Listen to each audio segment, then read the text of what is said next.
Proceeds to sickbay. The doctor should look at it as soon as possible.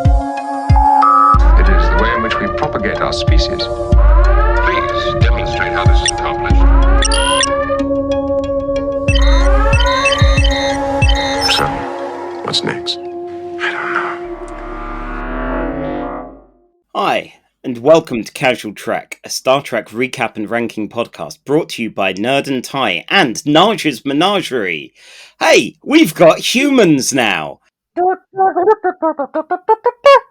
I am in the human exhibit myself, proving most of my family wrong.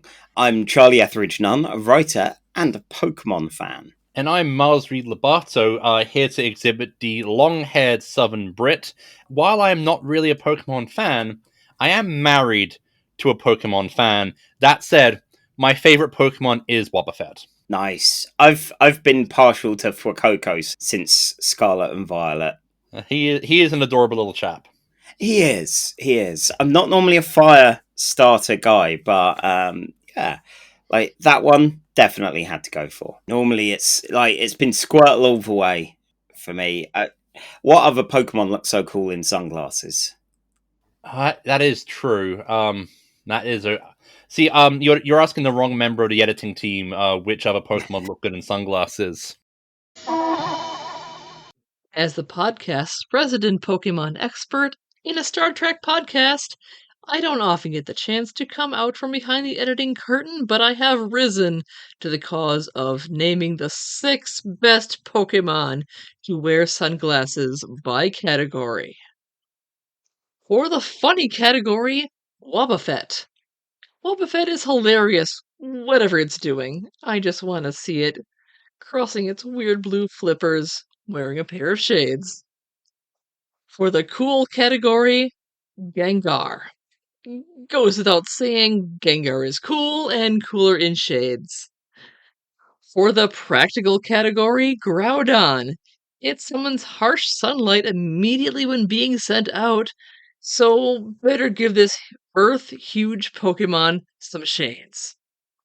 For the scary category, Stuffle and Beware together are scary enough as it is, and now we add the coolness of shade.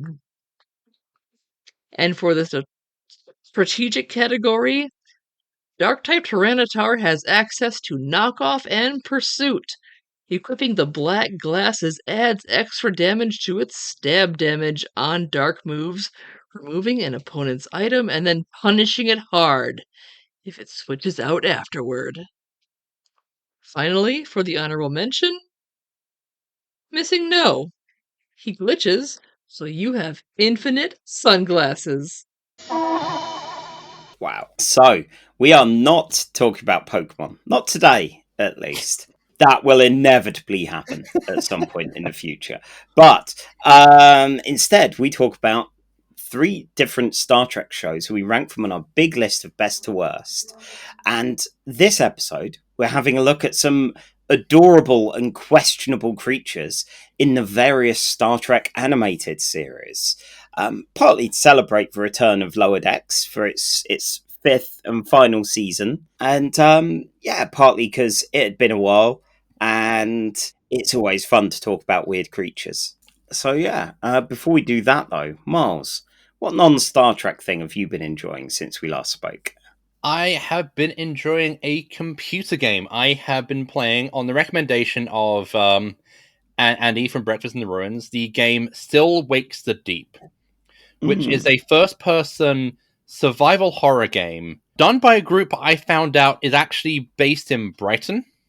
So, nice. Homeboys represent. And it takes place in the 70s on a Scottish oil rig. And you play Kaz, a Lecky, an electrician, a Lecky if you're Scottish, who is about to get turfed off this oil rig. But then the drill basically finds basically it uncovers the thing. Oh, you don't want to do that. No. So you basically have the thing on an oil rig in the 70s. I'm surprised that James Herbert hadn't written like 10 novels on this plot alone. Yeah, it's got to come close, definitely. Yeah. But no, it's been really good. It's a pretty short game. It has probably some of the best voice acting I've heard in a game in some while. Like, all the different members of the oil rig are really putting in like their A game, and the fun part is they're all Scottish, and so you get a lot of wonderful urban Scottish slang. Although the subtitles translate 90% of it to like a close, easily digestible Western equivalent, and I just feel that's taking away the fun. Yeah. Oh dear, excellent. Yeah, I've seen some Let's Play footage of it, and it looked like an entertaining, slightly tense time. Yeah, Cool. it's not as grillingly unfair as Alien Isolation. A game I probably only ever play for like a week, once a year, and every week I make I would say about 5 minutes more progress until I get killed by the alien, because the AI for the alien is too damn good, and that game has nearly given me a heart attack more times than I'd care to admit. I mean, it's a perfect organism. Yeah. You know, what else is it going to do? But Charlie, what about you? What non-Star Trek thing have you been enjoying this week? So I've been enjoying a place. I've been to Kew Gardens with my partner for her birthday. We stayed near there because it's too big. Like, it's so big that you kind of need extra time to go around it. So we had a bit of a wander around. By a bit, I mean pretty much 12 hours with a brief pub break as well, as they had a Halloween trail on during the evening. So we saw all of the varied sights. We saw a lovely pagoda. We saw Princess Charlotte's cottage, which is only a cottage if you're a royal person that has never seen a real cottage. Like, it's an ancient building, but even it is mock Tudor, you know? Okay, so when you said when you said like royal cottage, how many floors does it have? I think 2, but with quite high ceilings. Okay. Yeah. The pagoda was massive and sadly closed, but it made for a good point of reference of roughly where in the park you were, with where you'd see it. There were a lot of trees, a lot of squirrels. There was a nice treetop walkway, which is one of those experiences where when you go around it, the Jurassic Park theme just plays in your head. And then we saw bits being set up for Halloween. Like, as we were leaving for the pub, we saw skeletons being draped around a bunch of fake graves, and saw stands where lights were being fitted. And coming back in, it's lovely how much it could be transformed. And there were some people that were obviously on a bit of a loop, doing things like a witch looking for a cat and doing all sorts of weird experimenty things, fire dancery people, and like some weird faced monster thing that would just lunge at people occasionally. And are you sure you hadn't caught your face in a mirror? Not this time. Okay. No. Last time, yeah. Okay. Has the court case finished on that one? No, it's still outstanding, so I can only say so much about it. Fair enough. All right. Without a lawyer present. But yeah, there were a lot of skeletons, a lot of interesting kind of like spider webbed up areas and light show bits. There were these trees draped in long green lines of light, which looked like they were oozing like some kind of horrendous green stuff, with skeletons that had bits of the light going through them, like poor unlucky adventurers that had gone too far. Yeah, it was good fun. Sounds awesome, honestly.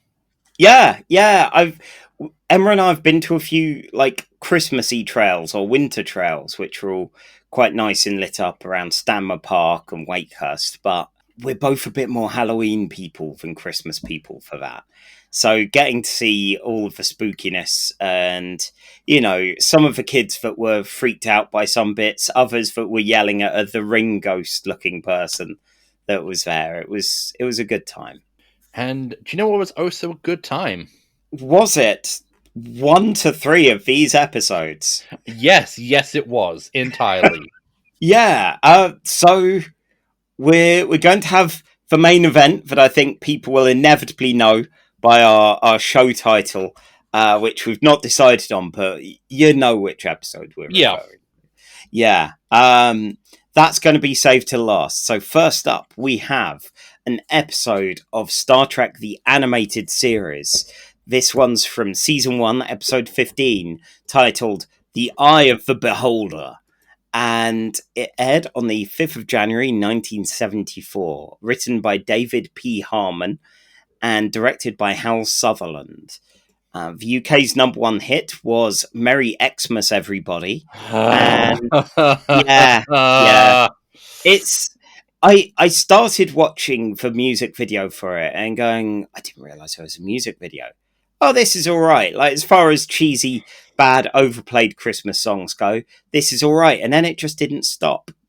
No, like if anyone who's worked in customer service or hospitality during the Christmas season, there are some songs which you have a Pavlovian reaction to.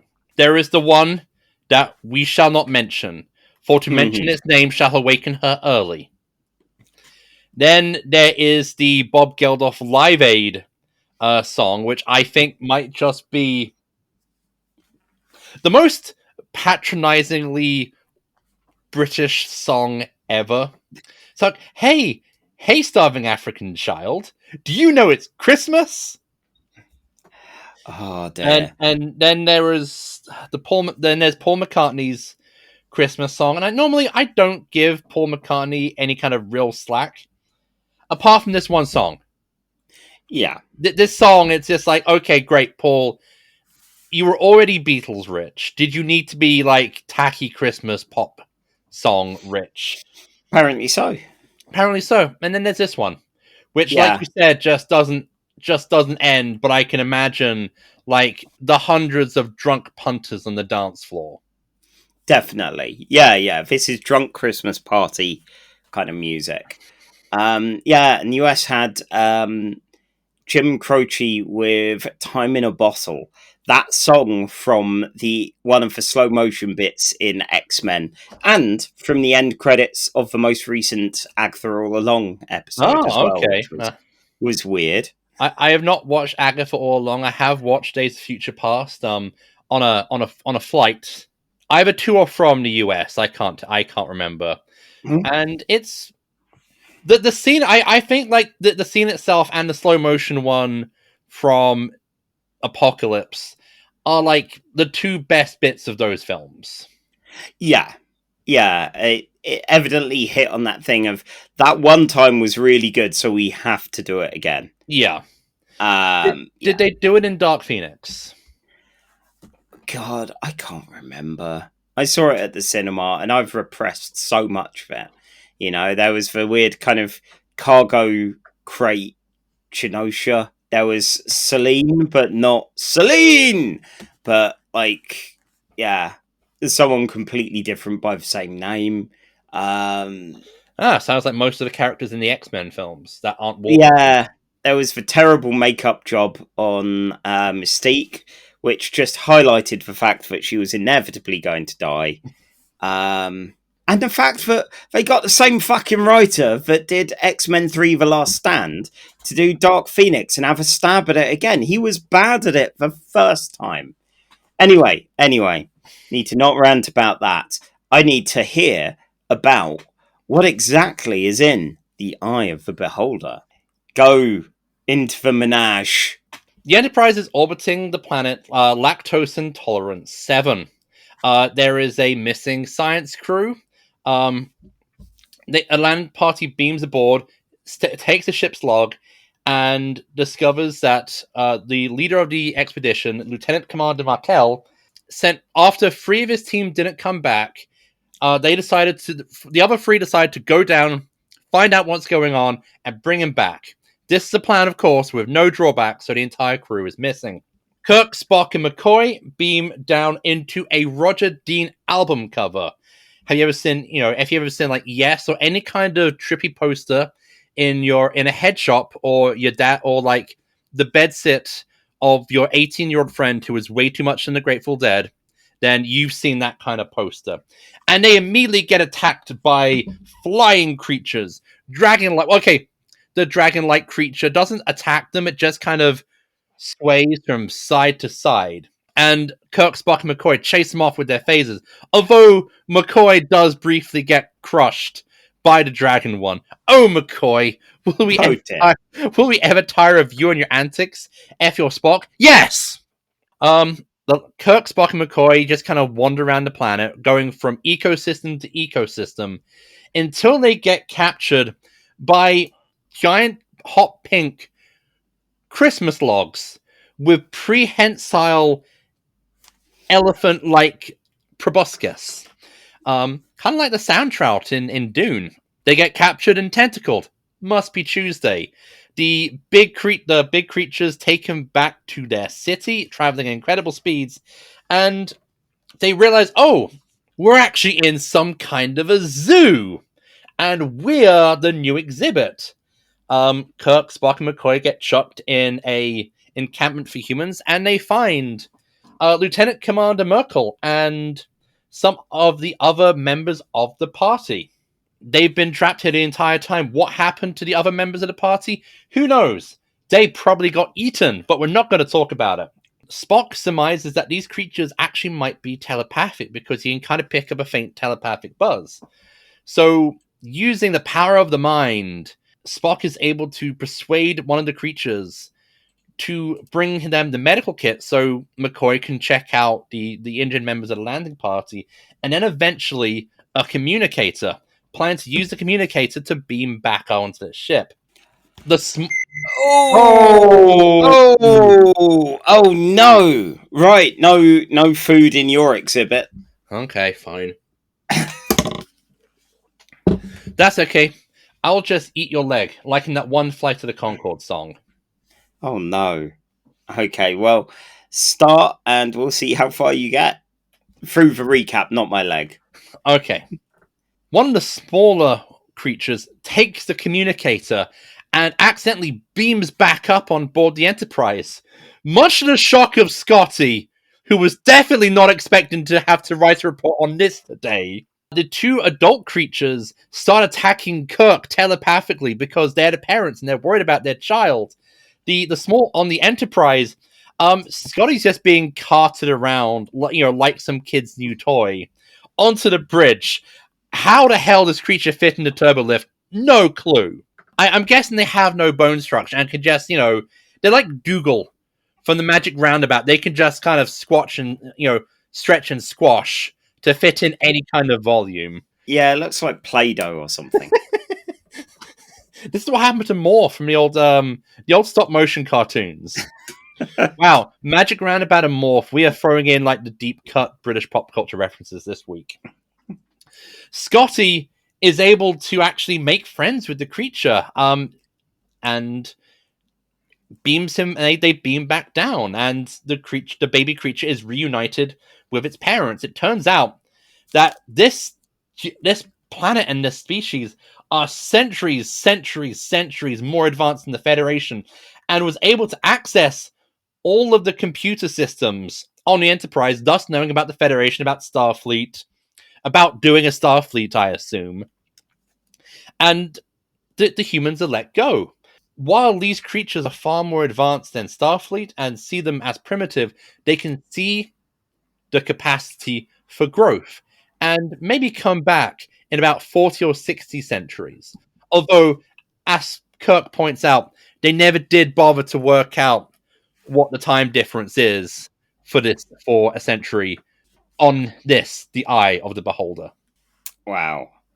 Okay, and that is 2 minutes and 5 seconds over. Yeah,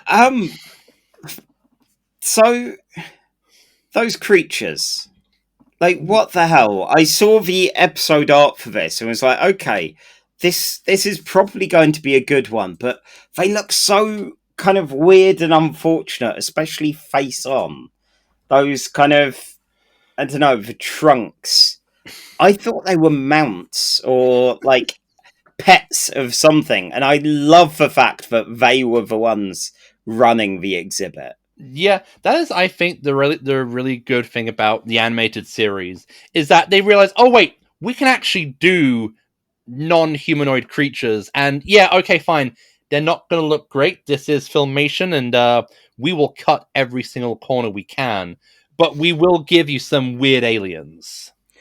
Yeah, I mean, there were some problems with that, really. Like, the moment they started having to deal with a completely invisible force field, I was like, guys, you can make a force field. Like, they only had to mime and pretend in live action. You can actually do this. Yeah, but that's gonna like cost like another cell of animation cell to like scratch in like a light blue to just kind of put over the frame, and that costs money. I guess so. Yeah, this was definitely one of those episodes of the animated series where you can really see the corners like cut to a nice smooth surface. It was impressive. Not only the amount of silhouettes of them walking in the distance, but even up close when Kirk goes like, "It's all right, I'll pretend I'm distressed." And if we all think really hard about the communicator, they'll pass me the communicator. Cut to, he's already on the floor. There's been no motion, and he's a silhouette as well. So we don't need to draw him on the floor even. That was some very good, like, low effort design. I think that's one of those things. One of the things I remember, I think this was on either Sky One or BBC Two, really early in the mornings when I was a kid. So this is like one of those shows where I always feel very kind of alone and isolated. There is a weird sense of loneliness in the animated series, which might just be from being a 10-year-old watching this in the living room at 6 a.m. on the TV while your parents are still asleep. You had to be as quiet as possible. But you have a lot of just kind of walking around these very vast and beautifully desolate landscapes, being occasionally menaced by a creature that is flying at you. We assume. We never see how far in distance they're in relation to you. We just see them. Yeah. We're just going to shoot them. Just imagine they're really imposing, and don't pay too much attention to the fact that the dragons are kind of like the swoopers from the Infinite Vulcan, just without the corkscrew. I assume they've been removed for safety or something. Probably. Wouldn't you? I mean, look. Yeah. I don't think these creatures have like a very intense wine fermenting community, unless they do. Maybe they have like a wonderful cheese and wine community. Well, maybe they de-corkscrewed them for that. Ah, yeah. Yeah. Yeah, because I mean, the weird proboscis, like, trunk hand thing that they have doesn't look like the best fine manipulator. So no, that's, who built all their stuff? Like, what's a construction worker of that species like? You know what it is? You know, I think I know what it is. It's our old friend from Space 1999. They implemented a eugenics program. Well, and they evolved into this, a kind of weird, like, pachyderm snail hybrid thing. They evolved into, like, the Guild Navigator from the 1984 Dune movie. But, F you did it for kids. Yeah, some kind of, I don't know, like, alien fetus thing that's just got this one long grabby arm. It's horrific, but in a kind of endearingly bad way. The eyes have this kind of slightly hangdog look, which again didn't help with these guys are definitely thousands of years more evolved than us. They're either really advanced or really stoned. We don't know which. Maybe both. Yeah. Let's get high, go to the museum, go to the zoo and see all of these creatures. Look at that one. It's wearing fabric. What the fuck? Look at that one. It's alternating between yellow fabric and blue fabric, depending on the shot. Yeah, that was distracting with Markel. I do love watching. Oh man, Markel looked like he was on like his 5th day from retirement. Yeah, either he didn't need this, or frankly, I guess this will do for a holiday now. Like he's quitting. Like he goes home. He's like, I'm done. I was in a zoo for like I have put all I can towards Starfleet in the service, but I just spent like 6 months in a zoo for humans. And you know what that makes you think? I want to work in a shop, and not just any kind of shop. I want to work in a shoe shop. Do we have replicators? I don't know. I'm just going to work in a shoe shop to keep alive the grand old tradition of shoe shops. I want to work. I want to work in a Timpsons somewhere on the high street. Oh dear. Yeah. My word. Yeah, they did have a third person who didn't really do much because they're unconscious for it. Oh, but, I don't know the other woman who sounded exactly like Majel Barrett because she was just kind of standing there. She's just like, I'm here too. So good. Oh yeah, but there was a third person as well who was also just unconscious the whole thing. I did like that it was a bit of a bones effort this week. You know, he had some good times.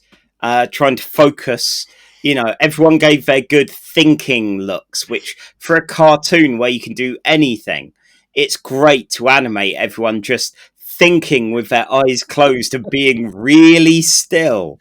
I mean, also Scotty. I mean, Scotty. I loved that. That it's like, okay, is this because it's a kid one that was beamed up there, that its thoughts aren't too confusingly fast and weird, or is it because for some reason they've got some innate connection to the Scottish, but they were like, oh we've figured you out, okay, now we know what humans are like.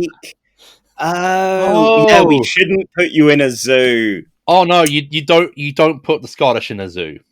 No, they don't care for it. Oh dear, yeah. So, it was very funny seeing him being just lifted and dragged around. I think Scotty was just having one of those days where he's just questioning his life.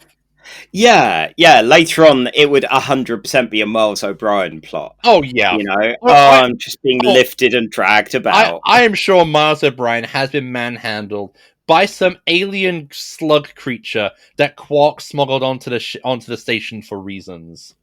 I'm sure Odo has actually gotten really drunk off scotch, shapeshifted into this exact creature. That's how he got his revenge for punching him in the jaw. He waited until he got his shapeshifting powers, and then just like turned into a giant slug and just kind of dragged O'Brien around the promenade. Yeah, it was an entertaining episode. It's personally, for me, it was no Infinite Vulcan. No. Which is another one that has a kind of menagerie of freaky creatures. But yeah, it was still all right. And I guess we should figure out where on our big list of 133 Star Trek shows and films this should go. And that list, what's it contain? Well, I'm glad you asked, also me. It has in first place Star Trek II, The Wrath of Khan, because, of course. In 50th place, we have the pilot for Discovery, the Vulcan Hello / Battle at Binary Stars. Down at 100, we have Space Seed, where we meet Khan for the first time, and there is some very unfortunate blackface. And then down at 133, we have some non-consensual prating about in Plato's Stepchildren. So, with Eye of the Beholder, my first thought is, this is no Infinite Vulcan. No. We do not get a giant Spock. Like, Spock gets to do a few things, one of which seemed to be kind of just surrender to it a bit. Like, oh no, this is our life now. Fine, I guess, be devil's advocate, but maybe give it a bit of a go rather than going. They're obviously far too evolved for us. But I will say I did like the cheap budgeted eyebrow raise. As a person that's got the nice opposable eyebrows myself, I always appreciate that. So yeah, so the Infinite Vulcan's currently at spot 45 on our list. I think mostly because the Legion of Superheroes level daftness of it. I'm sure there's a good few like old Silver Age Legion of Superhero stories when, like, I don't know, Karate Kid gets locked in a space zoo. There are a few, yeah. Let's So have a look. I'm saying my ceiling is Infinite Vulcan for this. Yeah, this is not Infinite Vulcan. Hmm. This is like some of these are easier than others, and then there's just like, yeah, it's a space zoo. What you gonna do? Yeah, we got a few of them. Yeah, let's see. Actually, looking at other animated things, a bit further down in 81, we've got Second Contact from Lower Decks, which has some nice fun on a giant space spider. So not a million miles away. No, but, yeah, I think I'd prefer that to this. see, I don't know. I think I would prefer this to that. Oh, Because I feel the first episode of Lower Decks is when the rancid funk of Rick and Morty is just most prominently on the show. That's fair. So I'm actually looking at the number 79, The Man Trap, where Bones' ex is after everyone's salt. You got a weird creature on a desolate planet. Whereas that one just wants to kill you and drink your salt. These ones just want to stick you in a zoo. Yeah, I mean, zoo's preferable to getting all your salt taken out. I think, yeah, like, the Man Trap was alright. Yeah, I don't know. This one had some fun moments, but it's ultimately fairly short. Like, the freaky monsters, no offense to the makeup for the salt vampire, which is fine. I know it's iconic, but it's not great. I kind of prefer the weird, horrifying, slightly sad-looking slug pachyderm things with the kind of wispy, too long fingers just grabbing at things. It's unpleasant in a brilliant way that only a cartoon could do. And then above 79, we have, surprisingly, number 78, which is a two-parter, which is DS9's The Marquee, which is episodes 20 and 21 of Season 2. And I would say this is probably better than The Marquee. The Marquee is more important to... I mean, are The Marquee really that important to Star Trek DS9? Like, they're not prominent. I'd say they're more important to Voyager, but yeah, I get it. Like, this is their first appearance. It's not great. Yeah, like it's a strong start, but it is the weak finish that I'd say pulls down what could have been a really good episode. And this one's fun. Yeah. Like, okay. So we've got the first of the Jadzia Dax has a murderer in her brain episodes above that, which is it's alright. Like, I don't know, I found the other one a bit more fun as far as the hamming up of the bad Dax. You like the full ham of Duran Dax? Yeah, definitely. Yeah, give me a hammy villain. All right. But yeah, that one, it was good fun. It was less funny, but it was at the point where you get some good DS9. Yeah. So yeah, possibly between those two then, just above the Marquee. Yeah, I'd have to agree. After that, we got 76, which is another DS9, which is Captive Pursuit, where O'Brien befriends a lizard.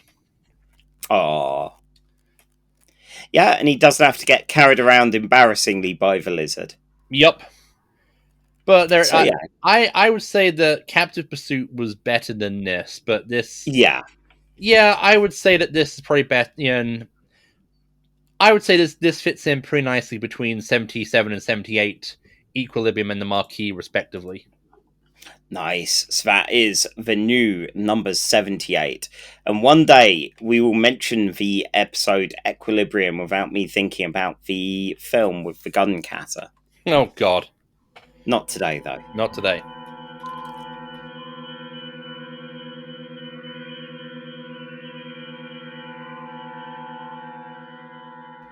Next up, we have our first episode of Star Trek Prodigy Season 2 that we've covered, which is exciting and a little confusing for me because I've not seen most of Season 1 or any of Season 2, but we'll get to that. This one is Season 2, Episode 13, titled A Tribble Called Quest.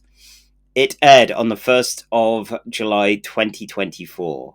It was written by Keith Sweet II and directed by Sean Bishop. The UK number one hit was Sabrina Carpenter with Espresso, and the US had Post Malone's Country Phase featuring Morgan Wallen with I Had Some Help. Okay, even though I listened to both songs about an hour before recording, I cannot remember I Had Some Help at all. I vaguely remember it sounding like any bro country kind of thing. It felt weird as a Post Malone joint, but also like a sound tactical move, I guess, career-wise, to go, okay, he's done his own thing. He's worked with Taylor Swift. There's a lot of country out there at the moment, or at least there appears to be. So, of course, let's pivot to some of that. Yeah. And Sabrina Carpenter, I'd not heard any of before. And while I do like a bit of pop, I'm a big Carly Rae Jepsen fan, but I don't know, like some of the tune of this was all right. It just didn't land for me, despite being kind of the main thing here being comparing herself to coffee. And I do love coffee. The tune of the song, I swear I've heard it on one of those kind of ambience playlists that I've like you put up on like either YouTube or Spotify. Oh, what, lo-fi beat kind of thing? Pretty much, the ones which always have like a screen which is very sort of 80s and neon, in the way that the 80s really weren't. Maybe it's just like an American thing. Maybe neon was just more of an American thing, whereas here was this kind of like Thatcherism and gunmetal grey. Maybe, yeah. Okay, yeah. Someone just seeing online, someone mentioning about just some untouched splice loops, and and stuff like mentioning synth from the early 90s as well. So yeah, maybe it is just for style. Yeah. So, we did a Tribble episode a while ago, and then they went and sprung another one on us. And, this time I'm going to explode into a bunch of small furry creatures and scare some Klingons. And as always with Charlie, the Tribble horror continues. You have 3 minutes to recap this episode and go. Okay, so previously, I don't know, but Will Wheaton and Robert Picardo in the credits now? And there's some Vulcan called Majel. No relation to Monel, but I see what they did there. Also, Zero has a body and Morph has limbs. Weird. So, at some point, I should watch these Star Trek shows. Anyway, the Protostar is stranded and needs to get some bosonite to power its engines again. Luckily, they've found a place. Unluckily, Chakotay's here as well. I mean, unluckily, the planet's a wreck. Chakotay says nature's out of balance here because he's deep and that. And sure enough, a Tribble rolls out to prove that he's right. Roktok immediately falls in love with them as the Tribble replicates. and again and again. Rocktalk gleefully explains how invasive tribbles are, and then one bites her. That's not happened before. And there's a giant one. It rolls after them like Boulder from Raids of the Lost Ark style. The giant tribble crushes Zero and almost knocks Dal off a cliff until Morph saves him with one of its like weird stretchy limbs. Zero's leg is broken and they want off the planet, so Jankenpog agrees to take them back to the ship to get sorted out. The others bump into a Klingon called Karuvong, who starts yelling at them. Luckily, they do have translators to help with this a bit. And Chakotay gets a bit racist about Klingon scientists. And Gwyn explains, oh yeah, he's stuck here until he figures out how to deal with the tribbles, the nemesis of the Klingon Empire. Kapla. Kapla! Karuvong's digs are a bit of a mess, and Rocktalk's like, yay, I'm a specialist in all adorable weird things, and tries to help to see what could be done about the tribbles. She actually has an idea about stuff that will make them smaller and less prolific in their breeding, which would be really helpful. Majel don't give a fuck about tribbles. She just wants them to stay on mission with all the energy of someone that has been with this crew and realizes how very easily they're distracted. Luckily, the Bosunite is in a massive tribble nest. That's good. Chakotay gets a bit doubtful about Rocktalk and just fuck off, mate. Honestly, what are you doing here? Zero's leg can't be healed, and their body's not really going to get better. Jenkins suggests use some technology to help with that, showing off his cybernetic arm. Gwyn and Majel sit on top of a Klingon ship and talk about how they feel displaced. And Oh, I'm displaced in time. No. No. You had to spend 10 minutes in the Tribble pit. Oh no. Oh god, I'll be getting tribble hair out of everything for months. Oh no, it's like those piranha bars when they nibble the dead skin off your body. Oh, Just for tribbles. Nibbled to death by tribbles. Yup. That's a horrible thought. Or better than being smothered to death by tribbles. I guess. Alright. Okay, stopwatch is gonna go and continue. Yeah, so Majel was apparently added to this cast by Wesley. I'm guessing Crusher. And Gwyn wants to go back to her people to help them out a bit. Back inside the ship, something's loose. Oh no, it's running around out of view. Slapstick ensues until morale improves and we find what's there underneath a bowl. It's not a tribble. It's a tribble with a face? Abomination! Abomination! What horrors has Rocktalk unleashed? Sure enough, this makes her doubt her abilities, which is sad because she is precious, but this is a monster. Anyway, even with that, her infected grain gets left out for the tribbles, and there is not enough to go around. Dal and Gwyn put up some pylons down in the tribble nest to beam out the Bosunite. And the tribbles are distracted now. They've fed on the grain and they all rush down, raining down, smashing a pylon, meaning while they beamed out the Bosunite, Gwyn and Dal can't get out. It's looking pretty bad for our team until that abomination starts making noises and chattering away. The tribbles hear this and leave. Then the grain actually starts to have an effect. Karuvong's thrilled because he can leave this shithole. Speaking of which, for Bosunite, after a bit of a false start, actually works. Powering up the engines, almost blinding Chakotay in the process. Rocktalk's got a horrifying new friend in this Bribble, and it's time to go home. Hooray! Hooray! 1 minute, 47 seconds. And that'll be 5 minutes in the Tribble pit instead. Okay, 5 I might be able to tolerate. I hope I've not developed any allergies or anything. So, have you seen any of Season 2 of this? No, I've seen about 14 episodes of Season 1. And so the fact that Zero has a body now, the fact that Morph has limbs now, It's weird. yeah, completely skipped me by. I'm looking forward to finding out how Murph got limbs, because that's going to be weird and freakish.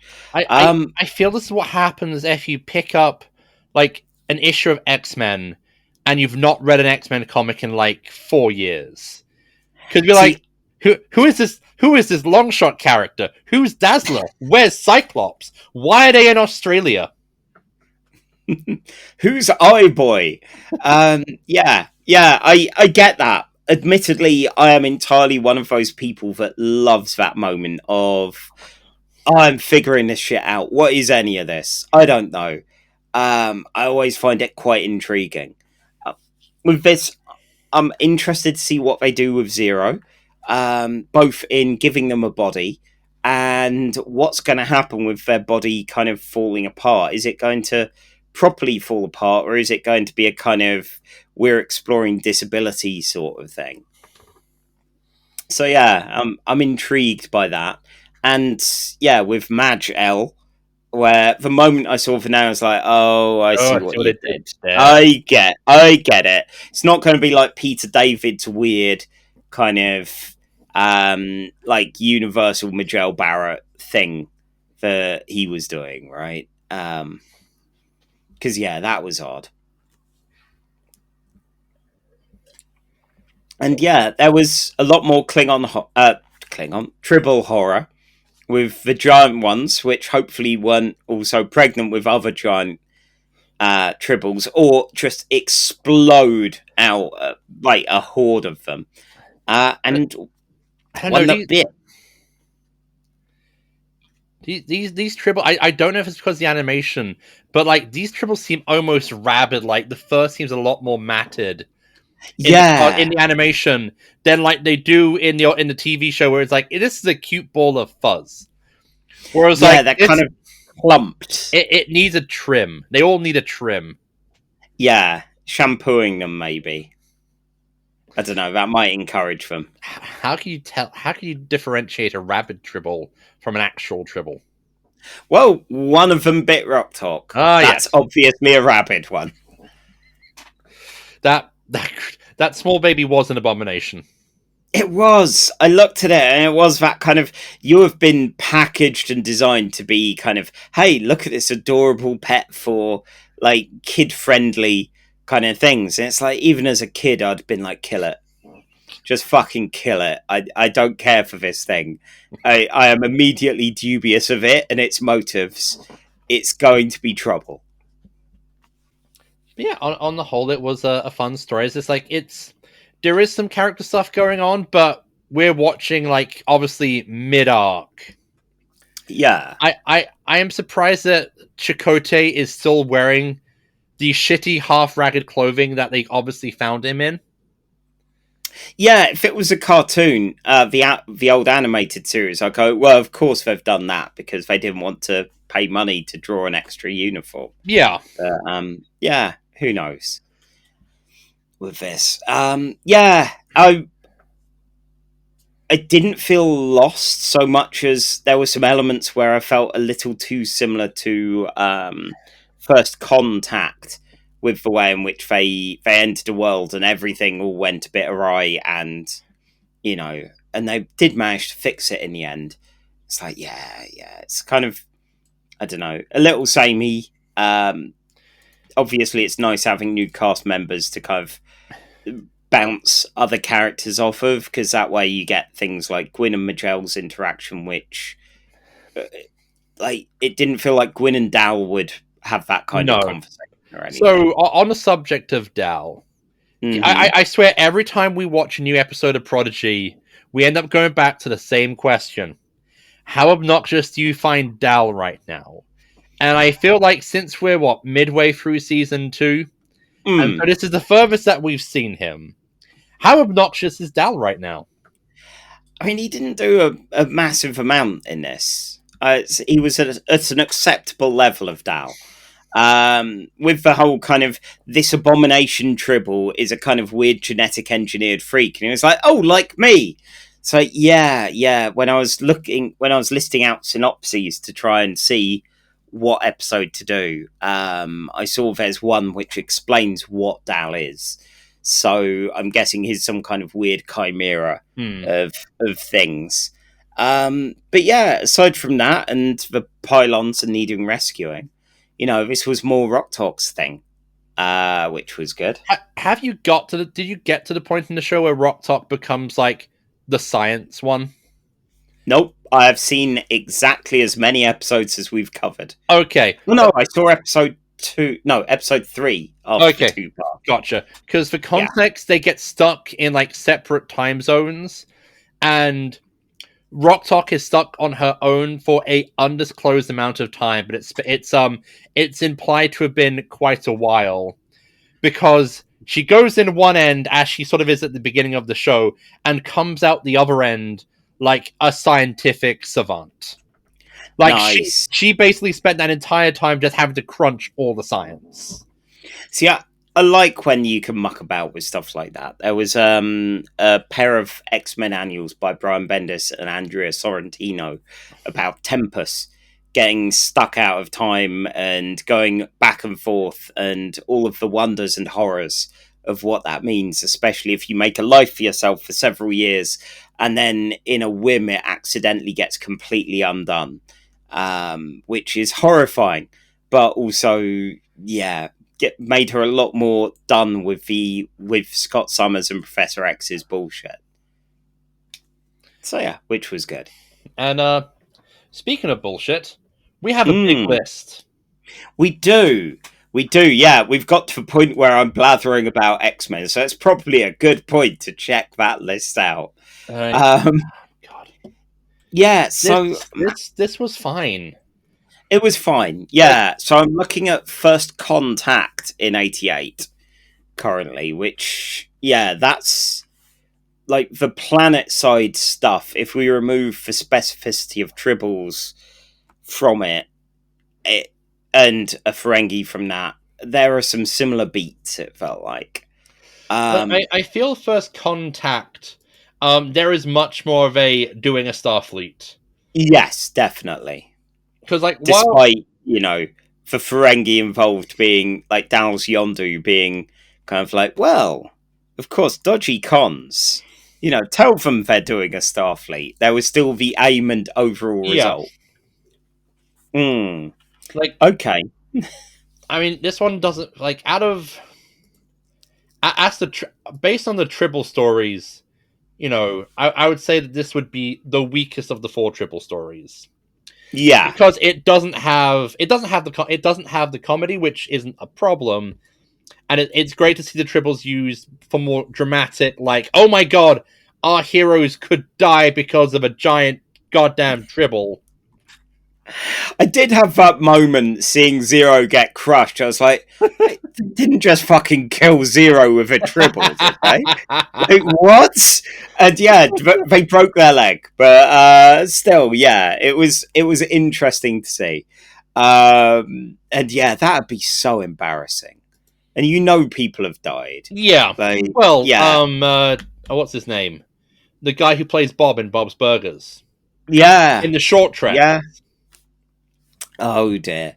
Yes. Okay, so if this is the worst of the 3, that does move it quite...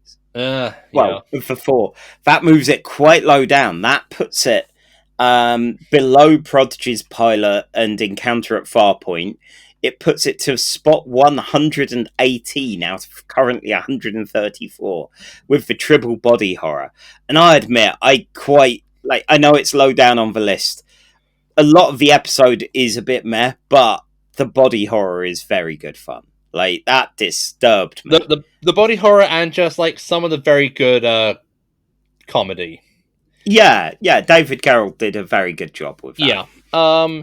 Okay, so at 119, we have Picard, Season 2, Episode 6, 2 of 1, Let's Do a Heist, and... This is better. Yeah. Sorry. Okay.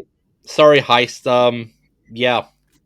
Yeah, as much as I love a good heist and I like a fun musical bit, yeah. So that's puts this in not quite record speed into 119. Wow. You know, Okay, it's no Wrath of Khan, but at the same time, it's no Plato stepchildren. this is true. Definitely. Yeah, and who knows? Maybe one day we'll see Tribbles again. I assume the Starfleet Academy show will probably do it at some point. I don't know. I'm still waiting for like the HBO miniseries, The Walking Tribble. Oh god, yeah, in a Tribble apocalypse, that'd be terrifying. The whole world would become furry, like not like furries, but you know. Yeah. Like it wouldn't be like zombie tribbles. It would be like more like one of those ecological apocalypse movies, which is like we have something which is like stripping our planet dry. Yeah, Actually, that sounds kind of good. I want to see that now. yeah. Make a note, Star Trek people, but definitely listen.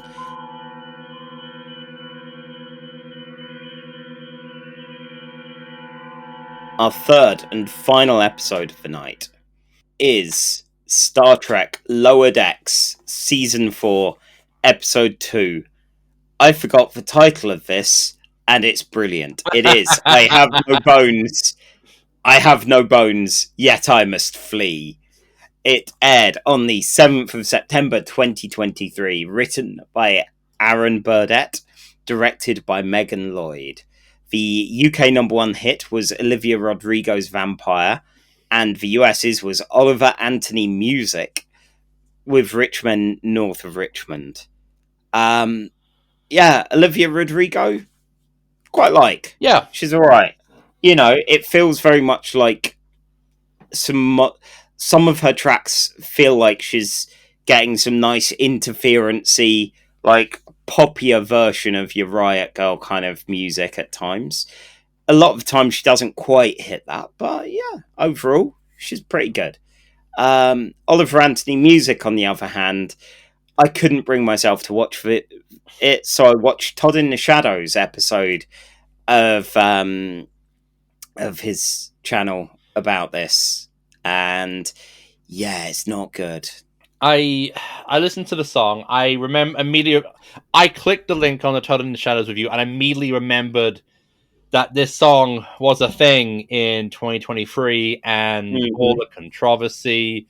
And oh my god, you just couldn't get away with it because you had Fox News and all the conservative think pieces like really bumping this up, and you had Oliver Anthony Music trying to go, oh no, I'm not with those weirdos.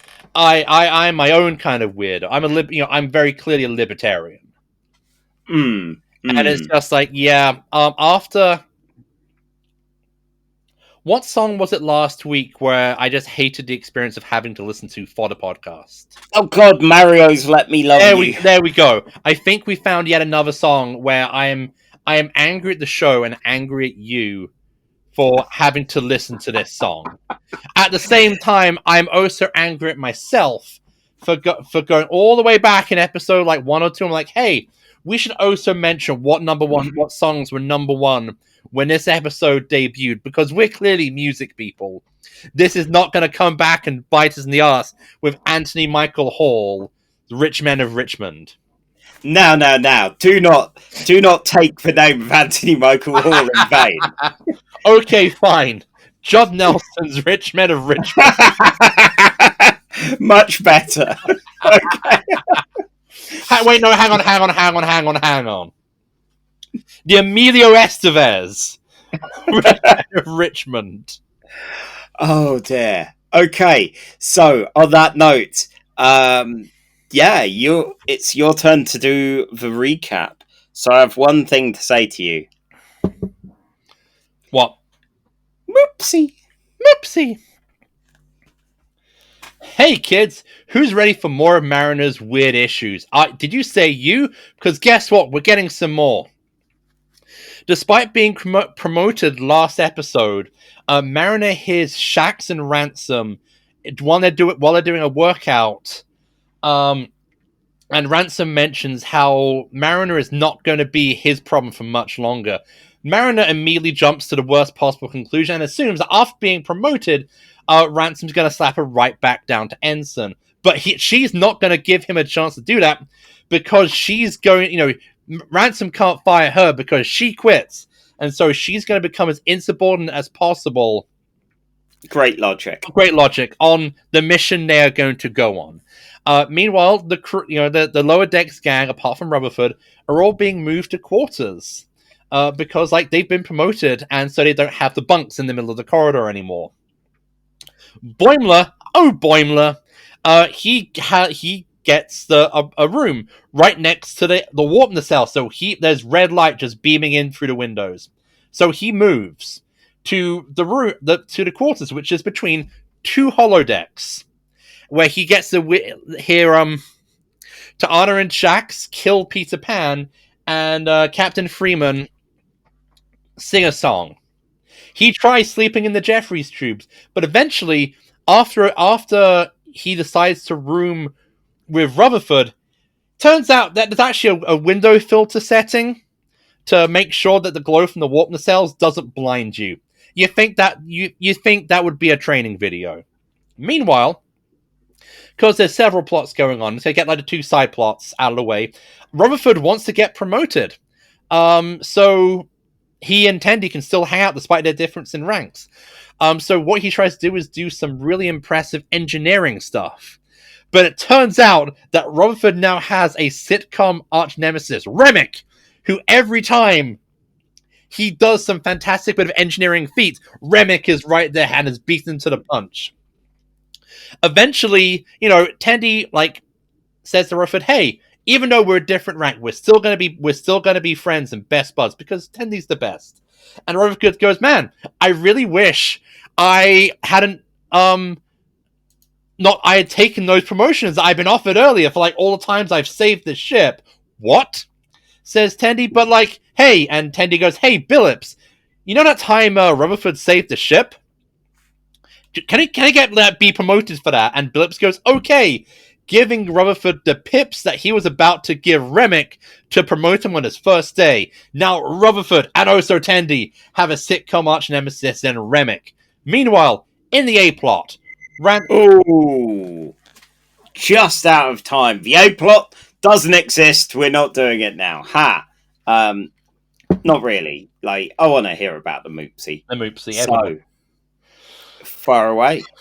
Meanwhile, in the A-plot, Ransom, Mariner, and Ensign Gary. Ensign Gary.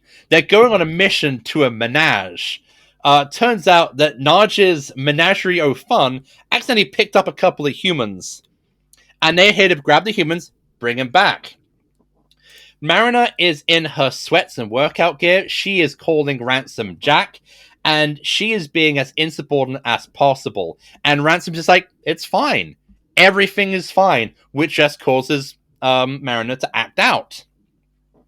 There are many wonderful creatures in the menagerie. There are some swamp gobblers, and there's also the Moopsy.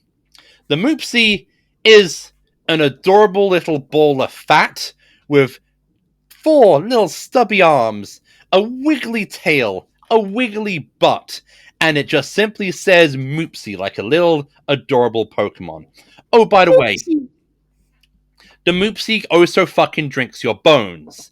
And the Moopsy gets loose and immediately makes short work of the swamp gobblers by drinking their bones and then just slapping the skins around. Mariner, Ransom, Gary, and Naj escape and flee the Moopsy, which waddles after them. Ransom thinks Mariner let the Moopsy out because Mariner was kind of just really hackling Naj about the whole menagerie thing. And Mariner's no, you're going to fire me anyway. And Ransom's no, I'm not going to fire you. I read your record. This happens every time. Every time you get promoted, you immediately are insubordinate and get slapped right back down to ensign. I read your report. And she's no, I don't act out. To which Ransom goes, you've been acting out all day, which makes Mariner go, oh, maybe I'm the bad guy in this situation, but I didn't let out the Moop. I don't know why I'm doing this shit. I think I just have some self-destructive issues, but I did not let out the Moopsy, and Ransom believes her. They manage to escape the Moopsy and hide in a darkened room, but oh no, the Moopsy is like an alien. It has an instinctive knowledge of knowing where air ducts are, and Naj is the next one to die because Naj is a plant-based life form which is hard in calcium. And oh shit, that dark room they were in is the controls for the entire station, and the Moopsy is just kind of rolling around on the controls and making space biscuits, and the space station is hurtling towards the planet. Gary has now pissed himself about 3 or 4 times this episode. Poor Gary. They need to get into the control. They need to distract the Moopsy. Both Ransom and Mariner, start to disagree over who has to sacrifice themselves to save the day. And Ransom has an idea. He tells Mariner to punch his teeth out, and she knocks out all of his teeth with some well-aimed punches. Man, Ransom, you may want to check out your bone density, mate. That doesn't look healthy. And they use his teeth to lure the Moopsy back into its kennel, and they're able to save the day and save the station. And it turns out that it was the 2 humans who were part of the menagerie who let the Moopsy out, intending to kill Naj and take control of the menagerie and the menagerie's profits for themselves. Ooh. Turns out humans are the most dangerous game, and the Moopsy, well, the Moopsy did nothing wrong. Yeah. I mean, a few of the exhibits and Naj are dead, but aside from that, that's 4 minutes over. Oh well. Charlie. Yeah. Have you ever engaged in self-destructive behavior despite the fact that you know you shouldn't? I mean, I am a writer. Yeah. Yeah. I'm a writer just before November, where no matter what's happening, I'm going to be making some words. This will be my first year not doing that, so I'll see how I cope. Yeah, I relate to Mariner at times far too much. I used to be a lot more like that in some workplaces that I liked and got invested enough to get very combative with people, especially superiors. Yeah, I was very much like that at the Hilton. Then how's it? Like I have grown, especially since when I've been put into more like supervisory positions. But now in my current job, I swear, I'm not insubordinate, but I am. I swear, I think I'm actually trying to find a line on how far is being sarcastic and British too far for this job and the customers. I am trying to see where the line is. Okay. Yeah, I mean, as long as it works for you. Like, I know the times that I have been combative, a lot of it has been a survival tactic of my own, and often if I feel like myself and my colleagues aren't being treated right, and I find myself in the weird position where for the last 4 years, the different roles that I've had, aside from incidents which required strike action, I've been treated like an adult. So it's kind of, this sort of thing has kind of gone away a bit. Yeah. But it's definitely that instinct and that level of lowest level to second lowest level kind of wobble that happens with that kind of a personality. Yeah. Like Mariner, it feels very much like a backslide for her, given everything that she's been through in the first 3 seasons. Unfortunately for her, and fortunately for us, it feels like an entirely consistent and expected backslide of of course she's gonna lash out like this, even with her previous revelations of like, I want to do a Starfleet, I want to be good at this. She's going to try and defeat herself. But that's kind of like that's always the thing that we don't take into account, that just like self-improvement is not an A to B. It's not. It's like it wobbles. Like, there are times when I am good at going to the gym, and there are times when I just kind of look down at my gut and say there are times when I'm good at going to the gym. Oh dear. Or just like, like you said, you're a writer. It's just, I should be making time for writing, but YouTube's right there. Yep. Yeah. Terrible. But yeah. Also, one slight criticism, because I've really enjoyed this episode. Bones and teeth, not really the same thing. No. Now, again, this is another thing you can kind of no prize and go, whatever's in Bones is also something that Moopsy likes. Maybe it's a little treat for Moopsy. Yeah. Slurp out the bones, but nibble down a tooth. Yeah, because Moopsy is not drinking the bones. It's kind of just sort of like you said, give it a little nibble, give it a little lick. It's it's like a dog will eat dog food, but also a dog will enjoy a nice big bone. Yeah, exactly. That kind of thing. I did love how pathetic the Moopsy was in moving around, in rolling about. It was like the lowest level normal type Pokemon. It was like it up there with Clefairy and Jigglypuff, but without any of the abilities. I guess maybe Slowpoke. What about Magikarp? One which is useless until like level 20, and then it becomes fucking Gyarados. Yeah, maybe. I don't know. With this, it is that thing of it looks completely adorable, but also don't go near it, which always reminds me of my family's pet rabbit, Mrs. Rabbit, who was an ex-lab rabbit who was part hare, and my dad tried to be clever and tell the person that broke the rabbit and a bunch of other animals out of a lab, it's like, I can't get rid of this rabbit. And my dad's like, yeah, if you bring it round with food and a hutch in the next week, knowing we'd be away for a fortnight. The guy broke in to get rid of Mrs. Rabbit, named such because no one should be near Mrs. Rabbit. We did not want her for the long term. And she used to intimidate the dog. She used to cut any children that tried to pet her. Oh my God. She was very much for Moopsy. And my first, my experience with pet death was, proper experience of it was with her. We'd lost a dog earlier, but we'd had the dog for a fortnight, which was sad. But with Mrs. Rabbit, my mum was desperately trying to be like, we'll go through this journey, this process, get through these emotions and all that. And I remember my brother and I looking at each other at the grave, which is in the garden of where I currently live, and just thinking the world's a safer place.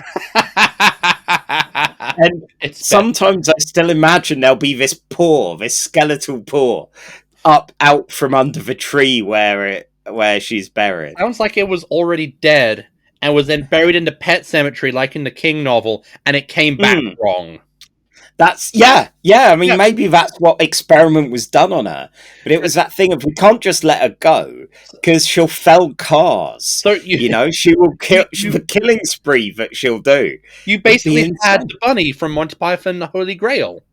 Yeah, I saw that. I was like, yeah, that's rabbits to me. That's the experience I had. The few times we'd let her out in the house, she would bite through the phone line. And it's like, does she know? Does she know that we can't call for help now? we put bricks under the little bunny gulag that she had, this chicken wire prison camp, and she would still get through them. You have the most strangest relationship with animals. There's the bunny gulag, there's the gulag archibunigo, and then you've got your fucking thing with owls. Yeah, I mean, fuck all owls, but this Moopsy did have that kind of, this is adorable, don't put your hands near it kind of fact. I'll be honest, I realized this while watching this this morning. That if this had been in an episode of Rick and Morty, I'll be just like, oh god, that is such a tired joke. This cute, adorable creature which actually kills. But but here it's adorable. I'm a hypocrite. Sue me. Yeah, I'm fine with that hypocrisy. I'm in that same point. They probably did do. Oh, look. Oh, this is adorable. Oh, no, it's dead. Yeah, we've all been there. We've all seen this kind of a story before. We've all seen Monty Python and the Holy Grail. Okay, I don't think I've seen that film since I was 19, but we've all seen Monty Python. We're both nerds who grew up in the 90s. We have watched it. We have watched this film more times than we should have, probably. Yeah, but at the same time, we've seen a number of Star Trek Star Trek shows, like episodes where there's a menagerie. Yeah. You know, we have seen literal shows called The Menagerie here. We saw one just in this episode, and this does fun things with it. I was kind of hoping the weird corkscrew-tailed dragons would be in here, but it was nice seeing the things they had, like the weird 3-snake kind of orb thing and all that. And I think somewhere the tribble eating creature from More Tribbles, More Troubles is somewhere. Yeah. And yeah, Moopsy feels like one of those things that was so quickly adorable and horrible that it's entered that kind of not quite meme level, but it's, you know, there will be plush Moopsies out there somewhere. I am surprised there actually isn't an official plush Moopsy.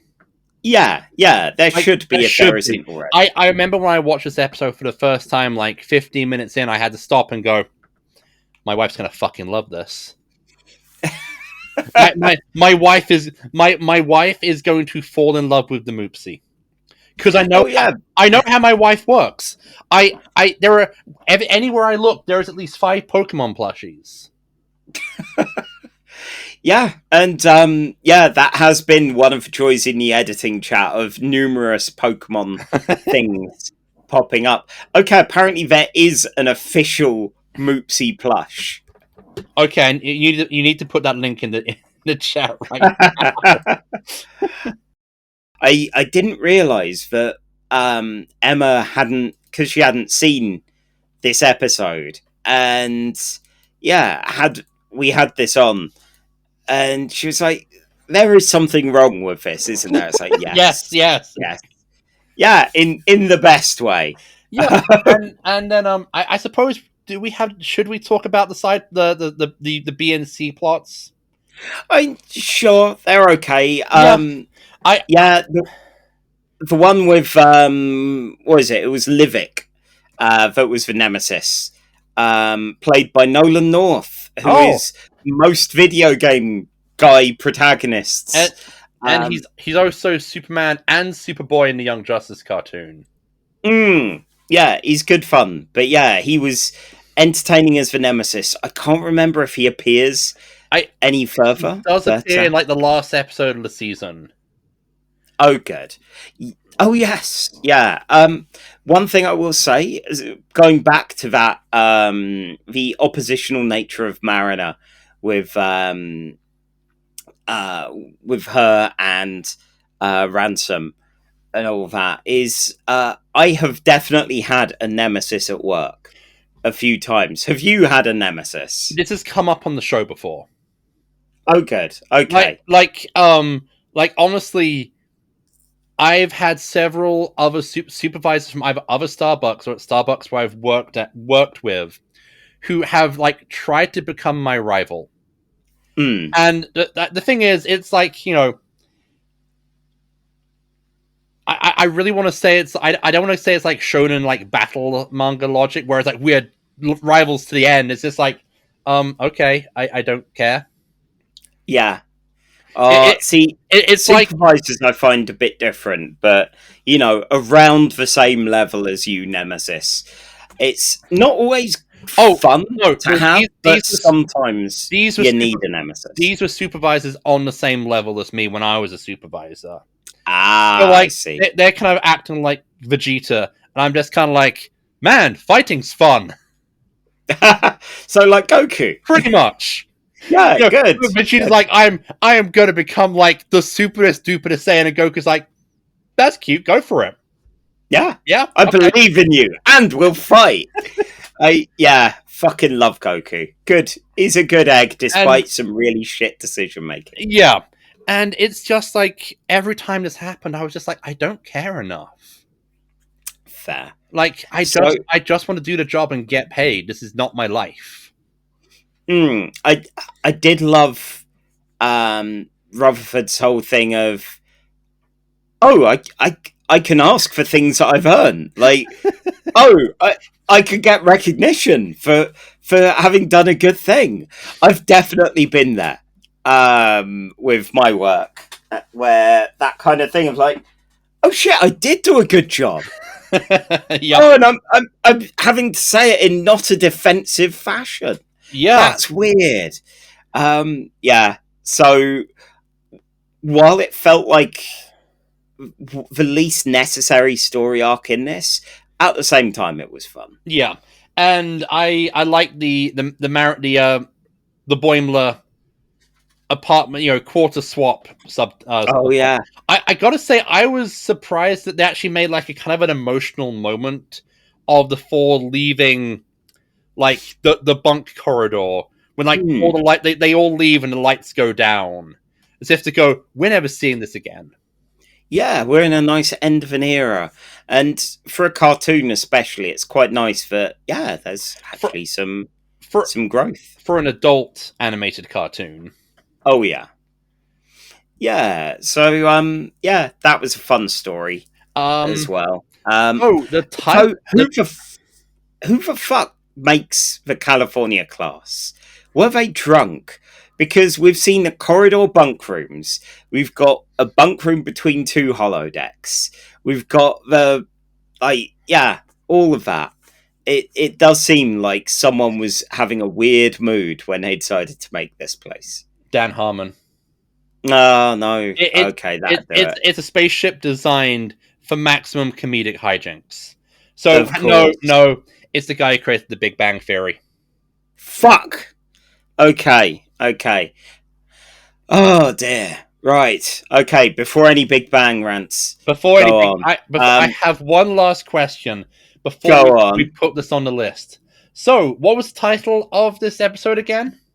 It was I Have No Bones, Yet I Must Flee. And is that a reference to something? Is that a shout out to something? Well, yeah, that's a reference to I Have No Mouth and I Must Scream, which is a disturbing story. And who wrote that disturbing story?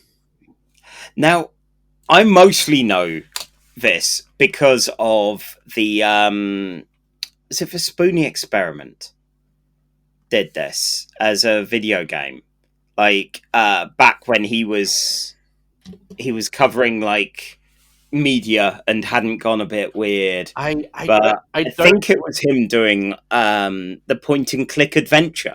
And who would make a point and click adventure of this? To be fair, given that we live in an era of weird indie horror games. Yeah. I can see it now. You can see it now, but like it's Harl Nelson whose connections with Star Trek run deep and occasionally run litigious. Yeah. It's it was quite a story. The moment I'd finished watching the video of Noah Antweiler playing I Have No Mouth and I Must Scream, I was like, this is a short story. Fuck yeah, I'm getting this. I must see what this is like.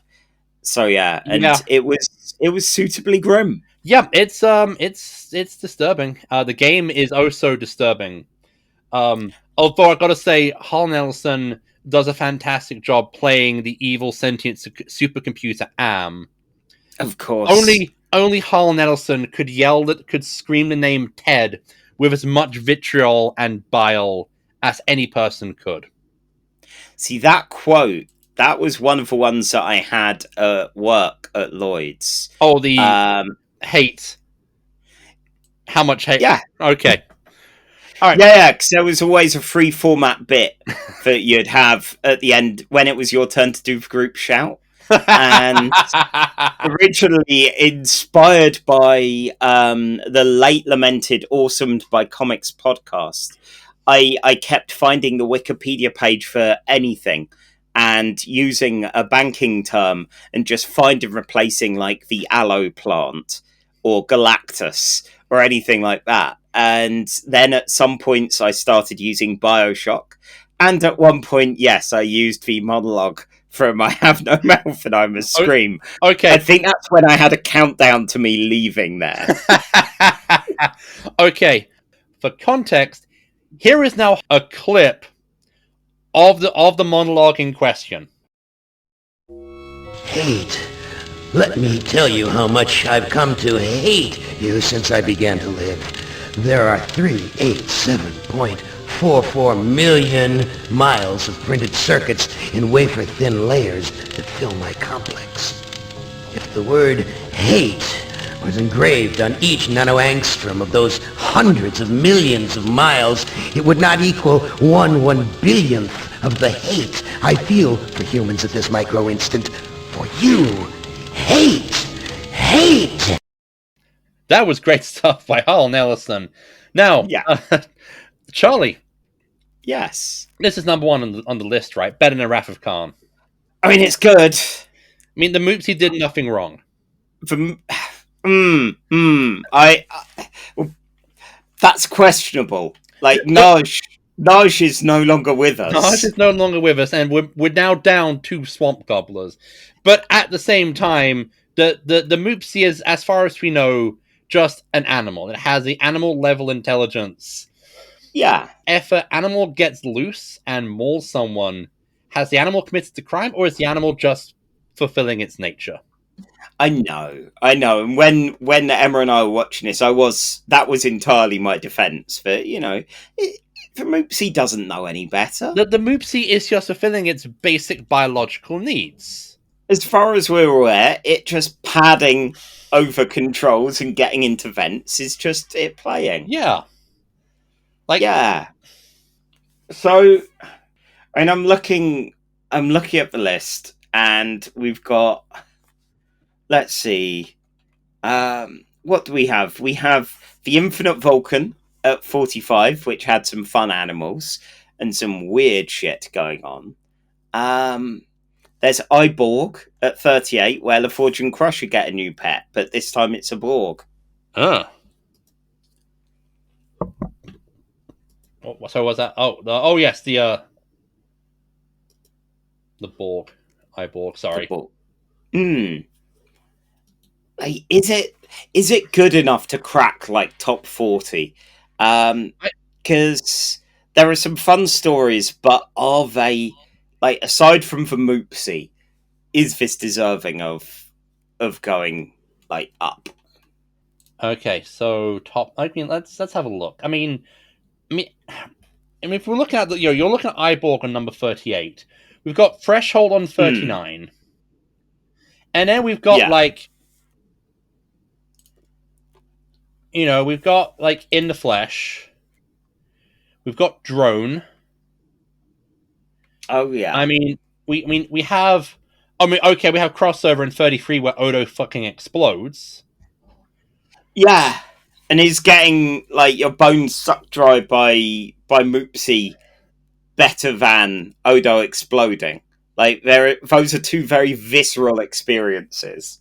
I mean, Odo exploding is 3 seconds. It's a gif. We get to see the Moopsy moop a lot in this episode, and it is great. It is. Okay, is this better than 32, which is Elementary Dear Data, where Data tries to take on Moriarty? I am not sure. Like, Elementary Dear Data is again, it's fun. It's a good showcase for Pulaski, who we haven't spoken about much on the show, and her conflict with Data. I get the feeling this is probably going to be the best that Pulaski will see. Yeah. But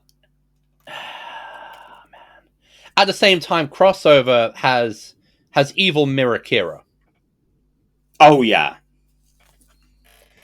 And like it's yeah. like It's got okay, evil Mirror Kira. It's got piratey, like got Mirror Pirate Cisco. It's Cisco. got Smiley. Yeah, like it's I feel like if this goes either above or below Crossover, one is not better than the other. It's just that Yeah. one has Odo fucking exploding, and the other one has the Moopsy. God. Yeah, this is a difficult one. I think I'd probably be slightly more inclined to put Crossover higher.